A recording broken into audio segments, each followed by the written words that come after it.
సరదాగా మా పిల్లలు తీసుకుని డీమార్ట్కి వెళ్తే బిల్ అయితే తడిసి మోపిడి అయ్యిందండి. Hi friends, welcome back to my channel Hema's home tour. ఇంకా చాలా రోజుల నుంచి మా పిల్లలు మమ్మల్ని అడుగుతున్నారు డీమార్ట్కి తీసుకువెళ్ళమని. ఇంకెప్పుడు నువ్వు డాడీ డీమార్ట్కి వెళ్తారు, మమ్మల్ని అయితే తీసుకువెళ్ళరని చెప్తే ఇంకా ఈ సండే వీళ్ళ సరదా ఎందుకు కాదనాలని చెప్పి డీమార్ట్కి అయితే తీసుకువెళ్ళామని. ఇంక డీమార్ట్కి వెళ్ళేటప్పుడే చెప్పాను, ఇంక నేను ఏది కొనిస్తే అదే తీసుకోవాలని చెప్తే మా అబ్బాయి అయితే నా మాట మీద ఉన్నాడు, కానీ మా అమ్మాయి అయితే నా మాట అయితే మార్చేసిందండి. ఇంక ఇక్కడ వీడు చూడండి, వీడైతే కళ్ళద్దాలు పెట్టుకుని తెగ అయితే పోజులు ఇస్తున్నాడు. ఇంక వీడికి నడ్డానికి కాలు నొప్పులు వస్తున్నాయి అని చెప్తే ట్రాలీలో ఎక్కైతే కూర్చోబెట్టుకున్నానండి.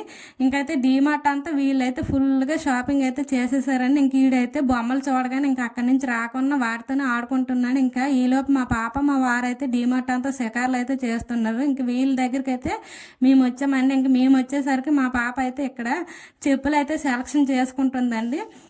ఇంకా దానికి నచ్చినవన్నీ వేసుకొని సైజ్ చూసుకొని ఇంకా ట్రాలీలో అయితే వేసేస్తుంది. ఇంకా దీనికి తోడుగా వీడు కూడా జాయిన్ అయిపోయాడు. ఇంక వీళ్ళిద్దరికైతే నచ్చినవన్నీ సెలక్షన్ అయితే చేసుకుంటున్నారు.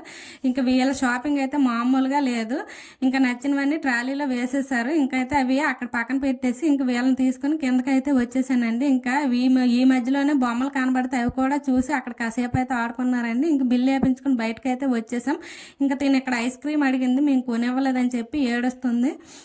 ఇంకా తిని అడిగేటప్పుడు ఐస్ క్రీమ్ మిషన్ అయితే పోయిందండి. ఇంకా ఈ తిని అడిగిన స్లిప్పర్స్ ఐస్ క్రీమ్ ఏమి కొనివ్వలేదని ఇక్కడ నా చేయి పైన టాటూ వేయడానికి చాలా ట్రై చేసింది, కానీ నేనైతే అస్సలు వేయించుకోలేదు. ఇంకా తెచ్చిన సామాన్లన్నీ సర్ది పెట్టుకుంటే అస్సలు సర్దనివ్వలేదు. ఇంకైతే ఒక క్రీమ్ బిస్కెట్ ప్యాకెట్ చింపి ఇచ్చేస్తే అవి అయితే తినేసి సైలెంట్గా ఊరుకున్నారు. ఇంకైతే నేనైతే సామాన్లు చదువుకున్నాను. ఇంకైతే వీళ్ళకి స్వెటర్లు కొన్నానండి. వీటి కాస్ట్ ఎంత ఉంటుంది అనేది సరదాగా కామెంట్ చేసి చెప్పండి.